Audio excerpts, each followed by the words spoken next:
50 wants some pieces for the unit, but he was like, look, he wants one for everybody in the clique. Like for himself, Tony Yayo, Lloyd Banks, Kid, myself, all that.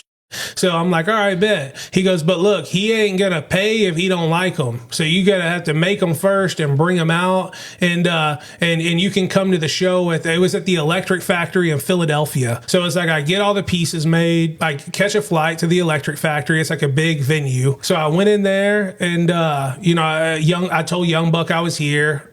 He let me through like in the back door of the arena, and like, so I'm just chilling. It's G Units there with all the members, and there's like a bunch of women there and just homeboys there. Everybody's smoking, drinking, smoking blunts, drinking Hennessy and shit. And so I'm like, hey man, I got these pieces in my backpack, just let me know when you want them. He was like, give me a minute. So he goes next door, and I see him knock on a door, right? And there's probably like 50 people out there, and everybody's like playing pool and smoking, music's blaring, and like backstage. And he knocks on a door, and he walks in. He doesn't hold the door all the way open. He just slips in, and then like he comes back out. He was like, hey, 50 said you can go in now. So I was like, all right. We walk in this room. 50's in there with a bonsai tree, like soft oriental music, like soothing music on. He's got his laptop open, gets up, shakes my hand like a businessman. He's like, you want hot tea? You want a coffee? You want... All these other guys are outside drunk. Smoking weed. He's just like, I don't do any of that stuff. I'm just looking over some reports that I got. And I was like, oh, here's the jewelry. And he's like, man, I love it. He's nice, the nicest major rapper I've ever met. Why am I here? What are you guys arresting me for? They wouldn't tell me nothing. So then they later transported me over to the city jail. So I get to the city jail, and I'm still asking questions. Why am I here? So they placed me in solitary confinement. So the very next day, the marshal shows up. I'm like, what the freak is the marshals doing here? This is serious. So of course, the marshal said, well, we're here to take you to court. I said, take me to court for what? I said, well, you guys, nobody's telling me what I'm here for. Because if they told me what they come to get me for, they probably would have killed me that day, because I've never been in trouble in my entire life. I've never tried a marijuana cigarette in my entire life. I never took a drink a day in my entire life until after this whole entire incident. And the marshals, they handcuffed me and shackled me, put me in an unmarked cruiser, and take me over to federal court. So when I get to federal court, my mom and my wife sitting in the audience. So the DA says, when Mr. Hicks is at work, he's in the top 10% of his department. But when he's not at work, he's into other curricular activity. I was 2-time deputy of the month.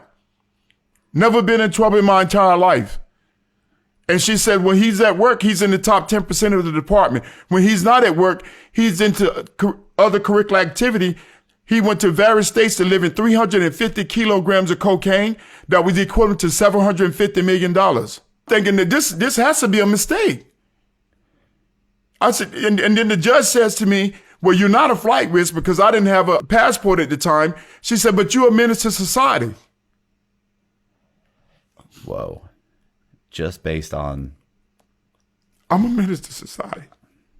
And the girlfriend calls, and she's crying about money. What are we going to do? The landlord wants the whole year's rent. I said, I got it. Calm down. I hang up the phone, and it rings again. And I go, what? And it's the wife.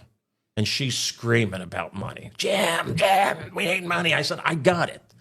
And I hung that phone up. I looked at the gun on the passenger seat, and I said, F it. I grabbed the gun, put it in my back, walk up to the door. She lets me in, locks the door, pulls the shade down, and I just pulled the gun out. And it was like a switch went off. There was no nerves. There was no stutter. I just took control of the bank. They put their arms up. I told them, put them down. I get them all out from behind the counter. They're like, counting their drawers. I don't want to touch that money. And I said, let's go to the back room. So they take me to the back room, and there's a room with a safe. And I tell the manager to open the safe. And she opens the safe, and there's all the stacks of money. And I said, get me the money. And so she like gets the money and she hands it to me, and I'm stuffing them in my coat. After they're done, I say, okay, count to 100. You guys can come out and I'll be gone. I said, I don't want to hurt nobody. And of course I had the pistol. Right. So I walk out of the room and the keys are still dangling in the front door. I unlock it, let myself out, take the keys with me, and I'm gone. And I'm on the highway and I'm trying to get an idea of what I got. Right. So I'm reaching in and there's 5,000, 5,000, 5,000. They would go to Home Depot. They would steal a drill bit. It's like $90. They would give it to somebody else to trade in with their ID to get a gift card. So me and this guy, we go from Skid Row to MacArthur Park, and there's a Home Depot there. And I go in, I do my little thing, looking around, I take the drill bit. I walk out. I'm a firm believer that if you just play the part and act like you belong, most people are not going to question you. And so I walk out with the drill bit and I give it to the guy, and he has the ID. From the time the ID hit our head to the time money hit one of our hands, it was like 3 hours. To do what? Split $50? So I just spent 3 hours to make $25. I was like, never again. I started getting receipts. I would take receipts that I would find and just go in there and get the item. And I was like, oh, I don't even have to leave the store. I can sometimes leave the store, sometimes not leave the store. And I started developing these little methods. I would get books that I would find receipts in. I would flatten them out. I would put them in the middle of pages, and I would have receipts on receipts on receipts just sitting there flattened out, looking like they were newer than what they were. They weren't crimpled and crumpled up.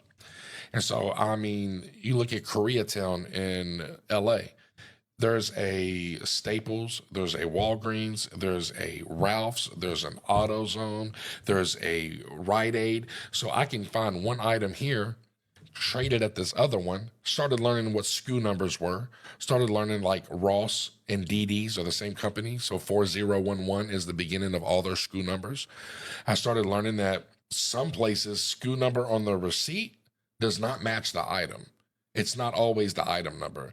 And so I would just, I might get some Robitussin from here, trade it into Rite Aid Deer. Takes the credit card, takes his ID, turns his back, swipes the card, and then he picks up the phone immediately without even looking back. And he says, we got a code red back here at electronics. I knew what time it was, so I immediately just about face and I start walking towards, because we're all the way in the back. I got to get out of the store, and that's all the way at the front. So I start walking, I look back, and my brother's still standing there at the counter. And I don't think it registered with him what was going on. And I don't know why I didn't say let's go or let's run, but I thought that he would just see me walking away and use that as a cue, but my brother didn't pick up on it. So I'm walking, I'd lose him. Right. I look back and he's still at the counter, so I'm just like, fuck it, I'm just going to go.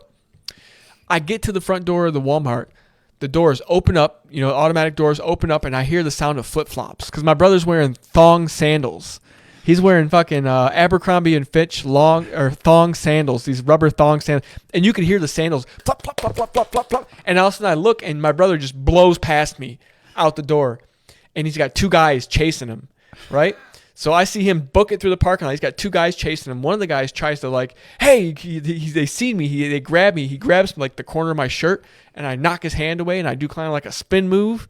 And I just take off running through the parking lot. So they're chasing him, and nobody's really chasing me. So I get out of the parking lot. I hide. There's a trailer park. There's this wall that I get over that. I get into a trailer park. I run. I hide in the woods behind a trailer, and I just sat there for 2 hours.